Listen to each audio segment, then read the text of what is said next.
everybody, it's Alyce-Kay Ruckelshaus with Threshold of Hineni, and I'm just here to talk a little bit more. Today is Wednesday. I'm not sure what the date is, but it's 3.5 weeks since Bill's accident. It was kind of a good and kind of a bad day. It was hard because, first of all, I don't like making decisions. I really, really hate making decisions, and I don't like spending large amounts of money.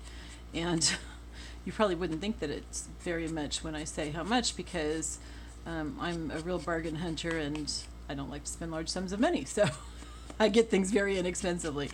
But I had to make some big purchases today, and I have such mixed feelings about it. It's like it's really necessary for me in order to be able to function, by myself here, taking care of everything and taking care of the animals by myself and everything else. And there's a number of other things that I'm going to need to do too.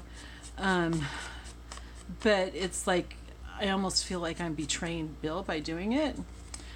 So for example, one of the things that I got was a refrigerator.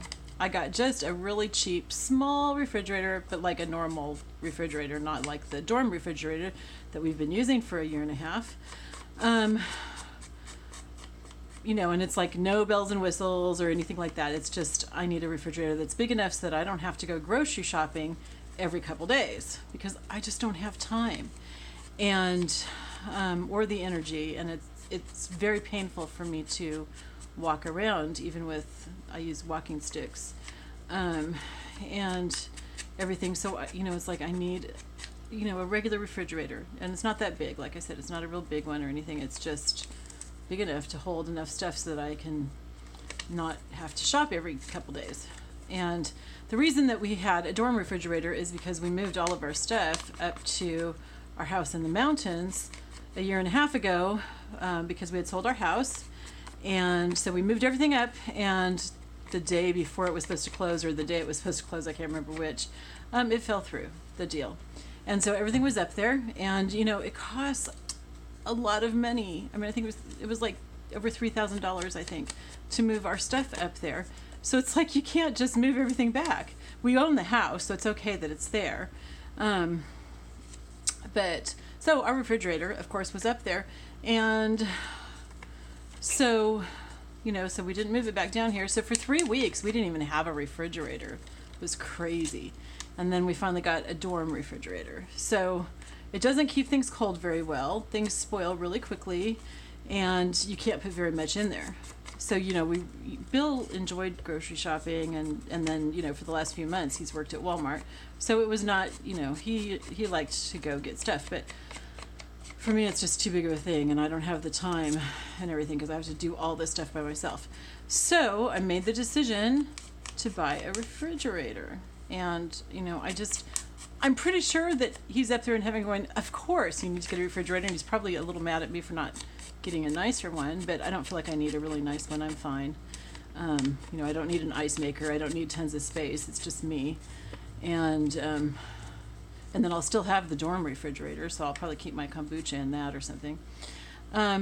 So anyway, that was a good thing. And then also, because we moved our bed up there, we've been sleeping on a really, really lumpy, horrible, horrible bed for the last 1.5 years, and we'd actually been sleeping on it for most of the time before that too. We had just brought our bed down from Still Pond, and then we moved it up to Cane Creek. And so yeah, and part of the reason why he didn't want to move those things down here was because we were planning to move up there eventually. So it's like you don't have to pay to move everything back up there. Well, I'm not going to go live up in the mountains by myself. So much as I love the house up there, and it's not finished, there's stuff there. We don't have bathrooms, or we don't have bathrooms. We don't have a kitchen. It's like it's one thing to camp out in the wilderness with my husband. It's another thing to go up there by myself. So anyway, yeah, not doing that. So I'm still keeping the house. I'm hoping to get it fixed up so that I can have retreats there and stuff. I think it'll be really neat. Small retreats. I don't want it to be something that bothers the other people who live up in the area. And but it's not where I'm going to live. So you know, my dad had a good point when I was thinking about moving those things down here. He said, you know, it would cost more to move them down here than it would to buy some replacements. And, you know, the refrigerator, yes, I got a new refrigerator, but a lot of the other stuff, like a washer and dryer, I'm going to get like refurbished or something. It's just that a refrigerator, if that goes out on you, it's really bad news. So I needed to get one that was new, and I got it on sale and, you know, everything else. But, you know, it's just, since it wasn't something that Bill had agreed to, I feel really like I'm really bad. So anyway, so the other thing that I got was a bed and a mattress. And it apparently doesn't need box springs, so I didn't get box springs. So hopefully that will help me be able to sleep better and help my back and everything else, so that I can function better. Because, you guys, it's just me having to do all this stuff that Bill and I both did together. And I'm not whining, I'm not complaining, I'm just stating the facts. And it is really difficult, and I'm still trying to figure out how to do it. My mobility isn't great, and I have a lot of pain and stuff, and so, you know, trying to figure out how to do all this stuff. Like, my parents and I have talked about several different ideas, and I think I may have mentioned them even on here, like putting in a driveway up on the upper part of my yard so that it's at the same level as the house, which would just be a lot better. So I have to like check with the city about that and stuff. Yeah, and just, you know, things like that. Like, our laundry room is down in the basement, and we don't have a washer and dryer because those are up at the house there too. So I need to get a washer and dryer. And, you know, I want to see if I can turn one of the bedrooms into a laundry room.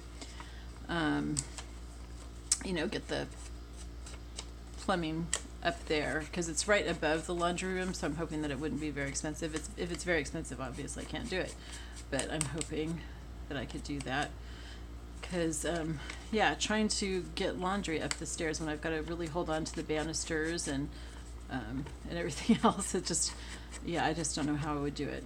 So I mean, the other possibility is that I could hire somebody to come every couple weeks to do my laundry and things like that. So, yeah, I don't know. We'll see what I end up with. So, anyway, I just kind of feel like I hope that Bill's okay with all this. I hope that he's feeling like, yes, of course, you should do these things. It's different now that I'm not there.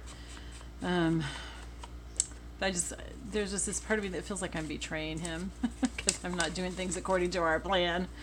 But his leaving me wasn't his dying. I shouldn't say leaving me, that sounds worse. His dying wasn't according to our plan either, so anyway, so that's that. And so it's been hard because I hate to make decisions about stuff. So like just making a decision about, well, to get a refrigerator and then making a decision about which refrigerator was just really hard. And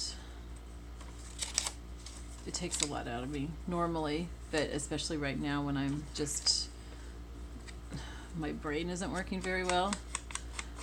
So anyway, I think that's pretty much it. I think that's all. Otherwise, you know, I spent some time crying today. I do every day, you know. It's like I wake up or there'll just be something that just, there's stuff that reminds me of Bill all day, and I don't cry about all of it, but just certain things that just really hit you, you know, like it's like,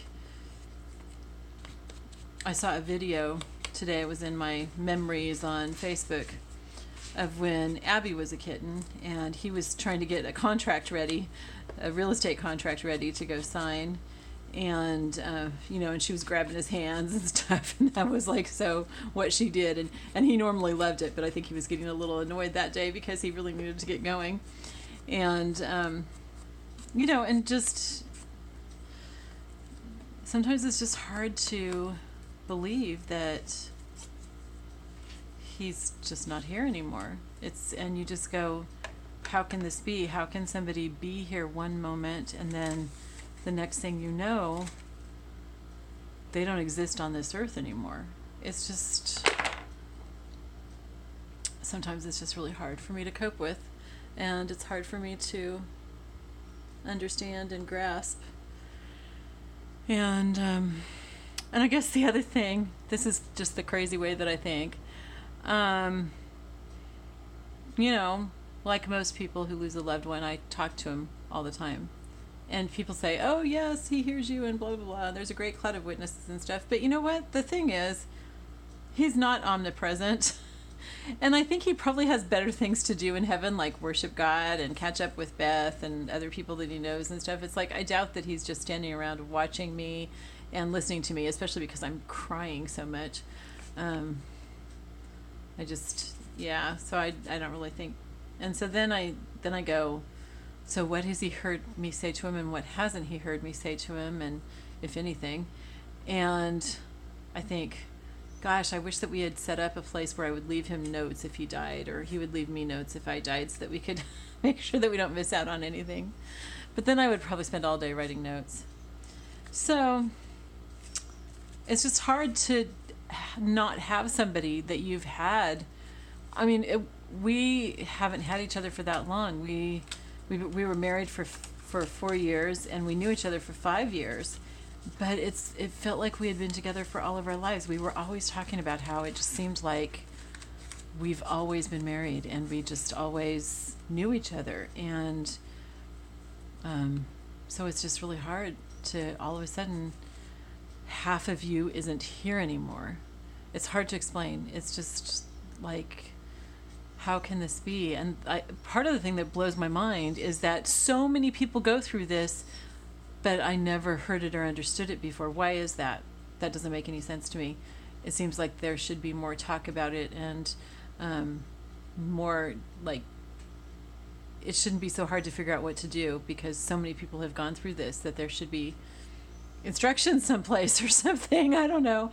But it's just like, it's weird. It's just weird. It's like everybody stays so private about it or something. I don't know. And I don't know, maybe people are just different from me.